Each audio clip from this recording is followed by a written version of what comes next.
Hey, football fans, welcome back to another episode of Lions Latest, the show where we gather around and talk about the greatest team in the NFL, the Detroit Lions. I'm your host, Bryan Hanes, and we have a couple things about our current situation with defense to talk about, so let's get into the video. But beforehand, if you haven't already, make sure you guys like, comment, and subscribe, especially subscribe. We're on our way to 2,000 right now. Just hit 1K recently. Be absolutely awesome to have all of you along the way for that ride. It means the most to me. Thank you guys so much for the constant support. With that being said, let's get to this video. So the safety room is expanding this week. Pretty fast, actually. We signed Kazi a couple days ago, and now we got new guys flying in.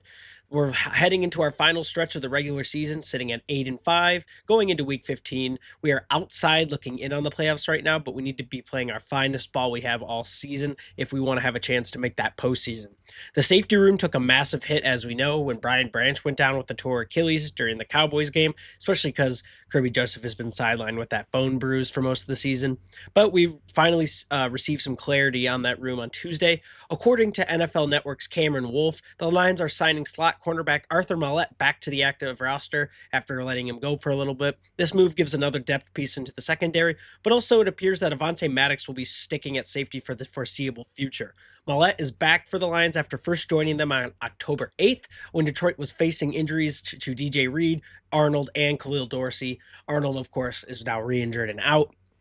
He played in 6 games for us, which featured 1 start. In those outings, he had 14 total tackles and 1 interception. He played the majority of his snaps in the slot earlier in the season, and fans should expect that to continue when he's out there. But this addition likely means that Maddox will be starting at safety. Last week in the win over the Cowboys, Maddox locked in 70 snaps at free safety, and head coach Dan Campbell thinks he played very well, and I don't doubt him. You look at the stats. He had 8 total tackles, a forced fumble, and 1 pass deflection. Maddox only allowed 2 catches for 8 yards in this contest as well. Great stuff from a filler-in guy. Way to step up, way to be the guy that we need. According to Pro Football Focus, Maddox notched a 90.3 defensive grade, 73.4 run defense grade, and 83.4 coverage grade. For a player who was a depth piece before getting thrust into action, he's been answering the call super, super effectively, and that's what you need from a guy. Plug and play, next man up mentality. The Lions also hosted former Los Angeles Rams third-round pick John Johnson for a visit on Monday. Johnson is an intriguing option for us because Lions general manager Brad Holmes was largely responsible for him going to the Rams in the first place in 2017. Here's Rams general manager Les Snead talking about Holmes the moment they drafted Johnson. They both had talked back and forth about him, and Brad Holmes kind of sold him on it. And then he had a pretty solid career with the Rams. He started 11 games in his rookie season, tallying 75 tackles, 11 passes defended, and an interception. He would start 37 more games for the Rams over the next 3 years before signing a massive 3-year, $33.75 million contract with the Cleveland Browns in 2021. The Lions actually reportedly tried to sign him in 2021, but were outbid by the Browns in the end. Johnson would last 2 years in Cleveland before he was the cap casualty. He would then return to the Rams for the last 2 seasons as a reserve. In total, Johnson played 105 games, started 89 of them, and produced 562 tackles, 48 passes defended, and 15 interceptions. Not too shabby at all. Another guy to just have on the team who's got experience of winning, of producing good numbers, and right now we need all that kind of depth pieces we can get at safety, so I'm glad to have him around. I think these are 2 great pickups. I honestly think that at this point, any pickup at safety with some experience is going to be good for us. And these 2 guys kind of shout to me veteran status, who has a good handle on the game, and maybe can go out and give us a little more juice in the tank in moments where we need it. But you guys can let me know what you guys think about them. Next, it isn't too anything crazy in terms of players or anything, but ratings. Holy crap, the Lions have been raking in numbers. The Detroit Lions remain among the best ratings draws in the NFL, helping set another viewership record with their win over the Dallas Cowboys. Amazon reports that the Lions-Cowboys broadcast is the service's most watched regular season Thursday night football game in Prime Video era. Period. Which is crazy. Detroit won 44-30 over the Cowboys, averaged 19.39 million viewers, and sported a peak viewership mark of 22.18 million viewers.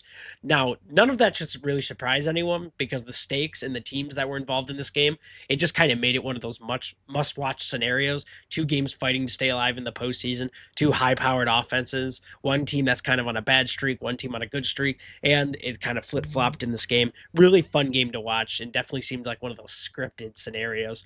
Earlier this season, the Lions were also involved in the most watched Monday Night Football game since 2006 when we played the Baltimore Ravens in Week 3. ESPN said that that game averaged 25.4 million viewers, making it the second most watched traditional Monday Night Football game in nearly 20 years. The Lions also continue to cement themselves as one of the hottest national draws in the rise, with their rise in the recent years. Since Dan Campbell took over as head coach, the Lions are 14-4 in primetime games. It's the NFL's best record dating back to 2021, and they continue to rise to the occasion and embrace the spotlight.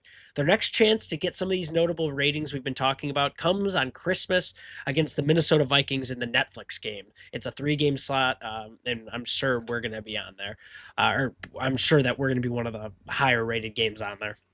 Now, listen, with all this being said, ratings don't equal success. I'm not saying that, but the spotlight has definitely been helping our guys shine. You can see that we have players on our team that they pop off in prime time scenarios because that's what they do. Pressure, diamonds. You know what I'm saying. But yeah, ever since we've been in the spotlight, ever since we've gotten this attention to us, it's almost like there's a higher standard for the Detroit Lions. And I really like how it's changed our team for the better. Think that's pretty cool. We broke a couple of records. I didn't know that, but it's cool. And if you guys think that's pretty cool, you can let me know. Third, Gibbs, the receiver, on his first touch of the game last week, on 3rd and short on the Lions' first drive, Jahmyr Gibbs swung behind Jared Goff at the snap, caught a backwards pass in the left flat, picked up on a block from Taylor Decker, raced upfield for 19 yards. On the next play, Gibbs sold a play action fake before catching a short pass over the middle, putting a linebacker on skates with a jab step, and eventually spinning out of a tackle for a safety for a 26-yard gain. Gibbs would wind up rushing for 3 touchdowns this game, but most of his damage in the Lions' 44-30 win came from win that may have saved their season and sunk that of Dallas, came from his ability to be a pass catcher. And, quote, he's just getting started, Dan Campbell said after the game. Jared Goff said he's starting to develop a pretty good route tree at this point. We used to be able to throw it to him a ton, but it was mostly running back routes and stuff out of the backfield. And certainly he's great at those, but he's starting to become more of a spread him out, and he can run a litany of routes. And pretty special for a running back to be able to do, end quote. So even the leader of the offense, the guy who's dishing out the ball, is saying he's starting to be really impressed by the level of production a running back is getting in this route tree game. And you can definitely see it. You throw him on a Texas route in the red zone and a linebacker has to cover him, it's basically a touchdown every single time. But his ability to get out and run routes now has been absolutely crazy to watch in real time. On that first play of their first touchdown drive, Gibbs lined up in the slot, caught a quick throw from Goff for a short gain, and very nearly spun out of another tackle for even more. He lined up in the slot again on 2nd and long, and on their assuring drive, and caught another slant for 13 yards. That's a first down. On the TV broadcast, color commentator Kirk Herbstreit even recalled attending Alabama's practices during Gibbs' lone season at Alabama and watching him frequently run routes with the receivers. That year, Gibbs not only led Alabama in rushing, but in catches as well. So it's like he continues to grow as an all-around scorer, but the fact that he has developed this much into a receiver, like you see these receiving backs like Bijan or like Saquon was a bit of a receiving back last year, but the fact that Gibbs is now being like lined up on key situations and he's one of Goff's favorite targets to go to is absolutely insane. You throw him in the backfield, you get him a little space, he's gone. But if you get him a catch and he's got a little bit of space to work with, we've seen the kind of moves he can put on defenders, the way he can just stop on a dime. Jahmyr Gibbs is going to be a very, very, very dangerous receiving threat. Not even for the rest of this year, but think about it next year. He's going to have all offseason to work on that.